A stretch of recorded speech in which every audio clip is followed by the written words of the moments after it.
Alright guys, welcome back to the channel. My name is Dirk. You're watching Wickard Acres. In today's episode, I'm going to show you how I installed this in-floor heat control board that I purchased from Mike Curry. I'm also going to show you how I made the connections from the NTI ftvn150. And then also how I hooked up my indirect water heater utilizing this domestic hot water output here on the ftvn150. So let's get started. Let's try to get this CSST corrugated stainless steel tubing. It's 3/4 inch and it's for the propane line. So I'm going to go up here through that cavity right there and go up into the storage area and then go across. There's a stiffener that runs across the bottom, or like kind of the top cord of a truss, and I'm going to run that all the way down. So you can see kind of up in the rafter there's like a 2x4 that Paul put in there to stiffen all the bottom cords of those trusses. I'm just going to run it right along the top of that, and then it's going to come down here right in that cavity, or right in that bay, back behind the wall, and then eventually go outside to the propane tank. So I'm just going to try to get, the first thing I need to do is try to figure out like a stand to hold that reel of that tubing up off the ground so I can just pull it and it rolls off of it. So I think I'm going to try to fashion up some 2x4s and maybe put just a piece of some sort of round stock in between that I can reel it off of there real quick. So let's get started on that. Those are the vertical.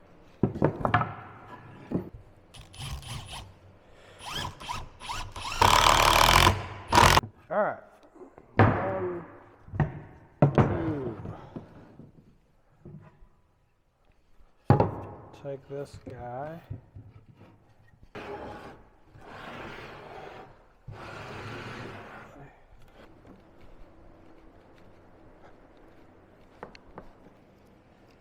Maybe.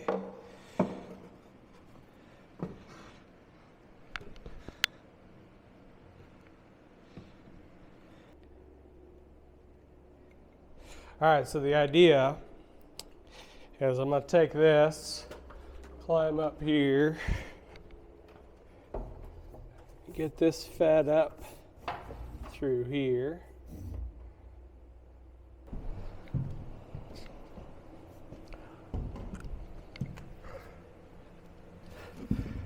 Oh man, that's not good.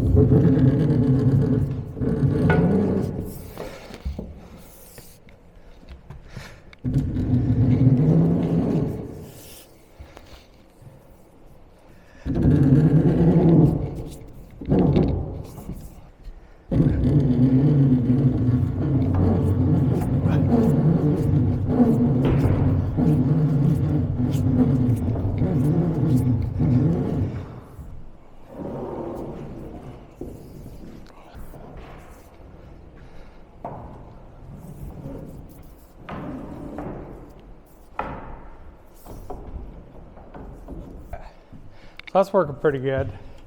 So what I'll do is I'll take it from right around there and I'll kind of attach it to that column or this board. And then I'm going to run it right across the top of this board that goes all the way down the middle of the building. And I'll just use those PEX clamps or whatever, some sort of clamp, and it'll sit right on top of this.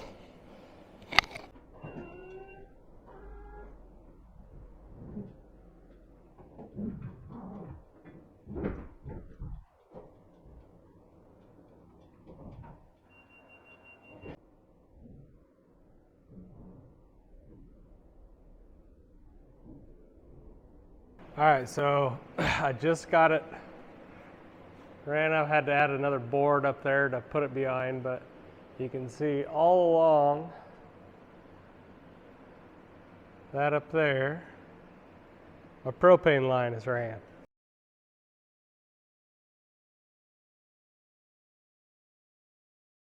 Alright guys, I'm getting ready to put the in-floor heat control board mounted up here on the wall, and I'm just kind of taking some measurements. So it's got to be able to tie into these. These are the in and out, the hot water in and hot water out, or cold water in, hot water out.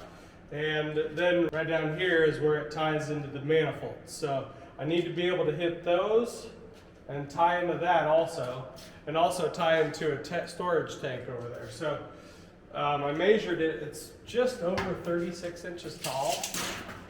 So if I were to put it, you know, like right here, it'll only go up to about that high. So I think I'm gonna mount this 2x6 right here, level the wall, screw it in the wall, and then my wife and I will be able to bring it over and set it on top of this. And then she can hold it to the wall while I screw it to the wall.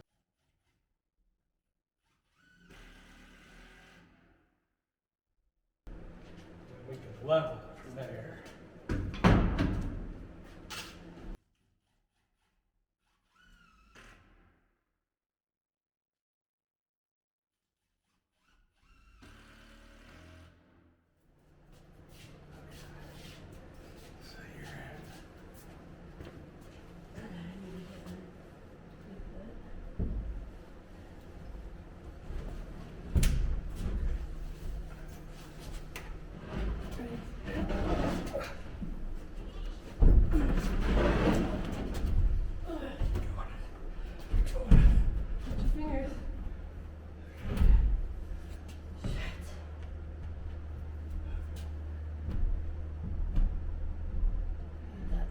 Stud. So where are you screwed in at? Okay, you got it? Is that far enough over? It could go over your way just a hair. Okay, right. You're right. Okay, you got it?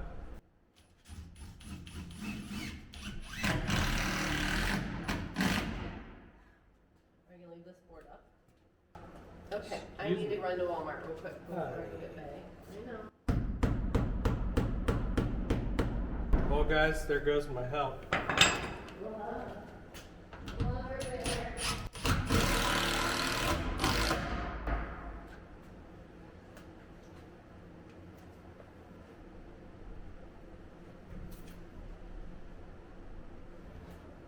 Alright, so I've been studying up on Paul's videos today. And you've got, so this one goes to the boiler, and the hot water coming from, see how he's got it labeled? It says from boiler right there. And this one says to boiler. So this means the hot water comes from here, from the boiler, into this. This is a air separator up here. And you have an this goes to an expansion tank, this right here, this hose. So I'll mount that expansion tank somewhere, probably up over here. And then, so this is cool. This says domestic. What this does is, over time, as more air bubbles get worked out of the system, it will cause it to need more water. And so what you do is you just hook this straight up to water, and it will keep it at a constant 12 psi with this pressure regulator right here, so that I won't have to worry about adding more water to the system or anything. I've got some 3/4 inch PEX line, and I'm gonna take it and run it from this right here, and that'll go out to the shop. That'll be zone 1, and then zone 2 will come from here and come into these guys right here. That's better. And then I've got some 3/4 inch. I use the PEX clamp because that's the tool that I have. I don't have like I don't know what the other one is actually called, but this one has this little end right here that you squeeze down with this tool. And I've had really good luck with it. Never had any issues once with it, basically. So it is working real good. Throw that in there. So you just open it up all the way. That goes down in the hole. And you squeeze it down. Oh, come on.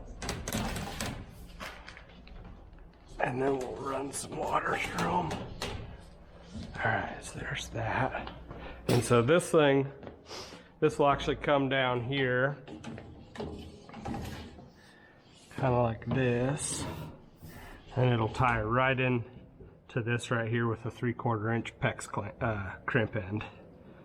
So I'll just kind of cut it right there, a little long just in case I need to cut it a little bit shorter.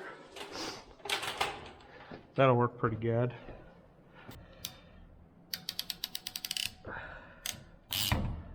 There's one.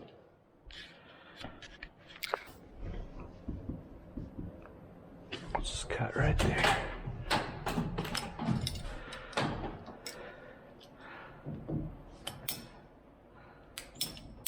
Oh, jeez. Okay. That'll go be perfect right there.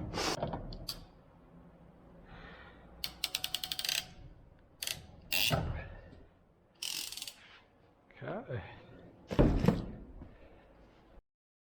So you can see here in this shot that I got the other zone hooked up with that 3/4 inch line that goes down into the floor, and I just added 2 couplers to extend it and connect them.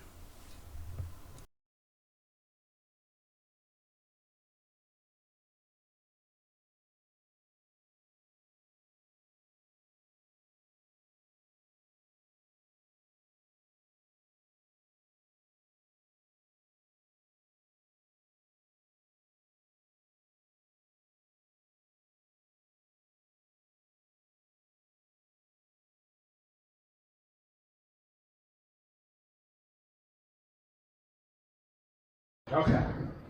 Well, we got all this one done.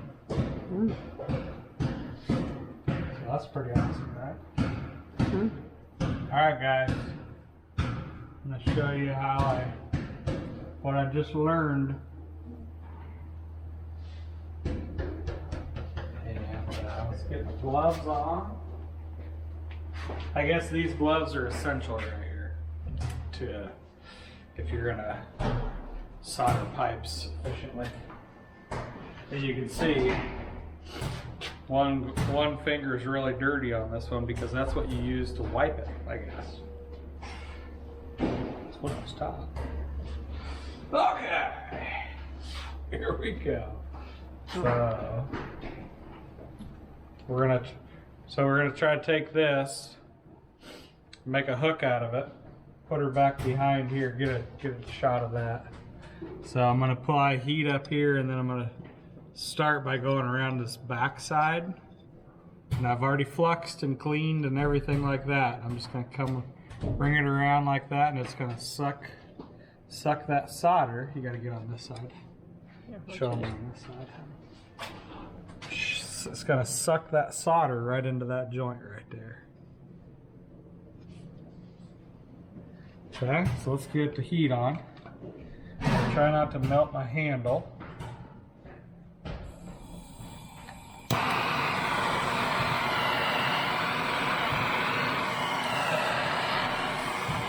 start up top.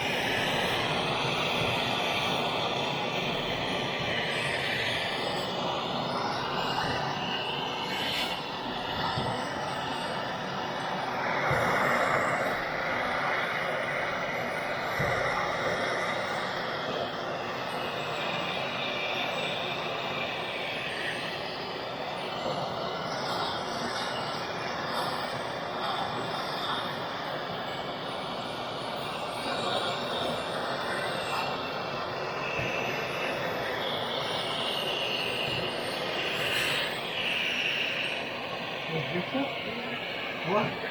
Where? Yeah.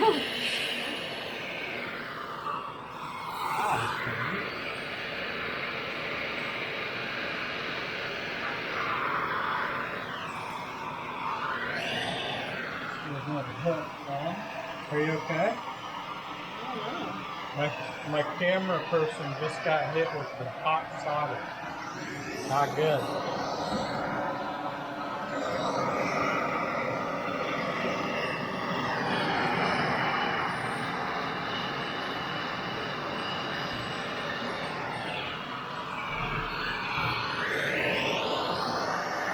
Supposed to drip on everything?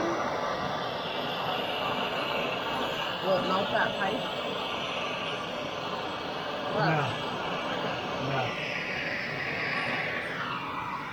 Alright, so now I'm going to heat it up. Just a little. Drop down.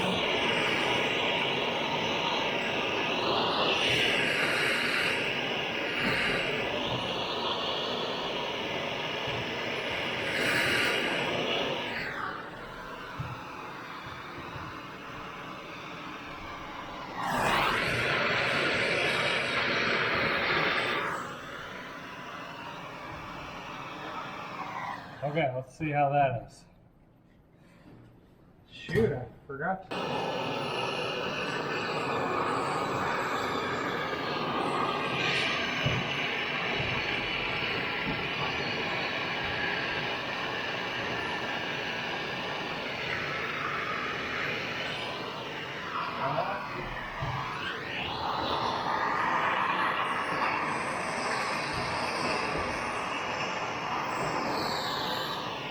Pretty good, not bad. Put a little bit more in here.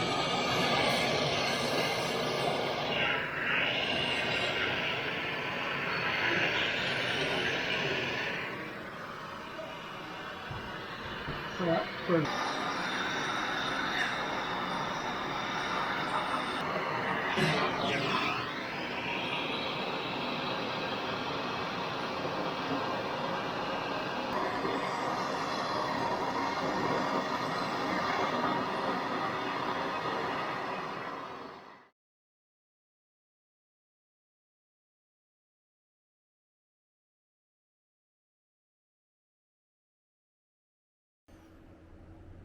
Alright guys, a little upset with myself. I was in a groove and I was making good headway on getting this water line ran over to my indirect water heater, and I made a mistake. So this red line right here is supposed to go up to this boiler water in, not boiler water out. That should be a blue. So we'll get these clamps broke off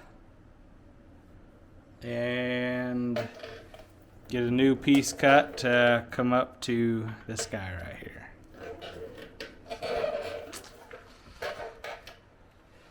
Just I don't like doing things twice, so bit of advice: take your time and think out your steps. Recheck yourself often.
All right, guys, that's going to do it for this one. I appreciate you watching.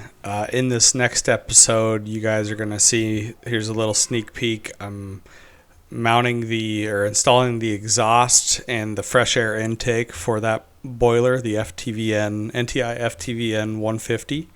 So you'll want to hit that subscribe button so that you don't miss when I post that next one.